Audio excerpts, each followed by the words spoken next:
மக்களை வணக்கம். இன்றைக்கி மார்கழி மாத சிறப்பை பற்றி பேசுவோம். மார்கழி மாதம்தான் மதி நிறைந்த நன்னாள்னு ஆண்டாள் நாச்சியார் சொல்லியிருக்காங்க. ஆண்டாள் நாச்சியார் மார்கழி திங்கள் மதி நிறைந்த நன்னாள், அறிவு சார்ந்த நாள் இதுதான்றான். மார்கழி மாதம்தான் மூல நட்சத்திரத்தில் ஆஞ்சநேய பெருமான் பிறந்தார், அவதார திருநாள். அது மாதிரி மார்கழி மாதம்தான் வைகுண்ட பெருமான், வைகுண்ட ஏகாதசின்ற வருது. மார்கழி மாதம்தான் வருது, நேற்று முடிஞ்சது. அது மாதிரி மார்கழி மாதம்தான் அந்த கீதா உபதேசம் அர்ஜுனனுக்கு பகவான் கிருஷ்ணர் பண்ணார்.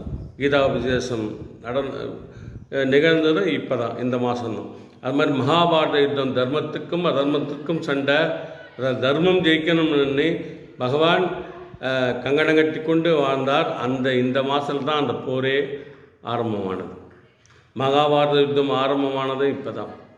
அது மாதிரி 18 நாள் குருட்சேத்திர யுத்தம், அது 18 நாள் யுத்தம், அதுவும் இந்த மாதம் தான் நடந்தது. நல்ல காரியங்கள் எல்லாமே மார்கழி மாதம் தான் நடக்கும். ஆனால் நம்ம மக்களுக்கு யாரோ பீட நாள்னு சொல்லிட்டாங்க. மார்கழி மாதம் எதுவும் நம்ம பண்ண மாட்டோம். ஆனால் மார்கழி மாதம்தான் சிறந்த மாதம். மாடுகை திங்கள் மதி நிறைந்த நன்னாள்னாங்க.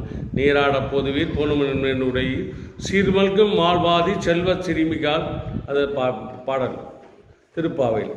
அது மாதிரி மார்கழி மாதம் சிறந்த நாள், சிறந்த ஒரு நாள்.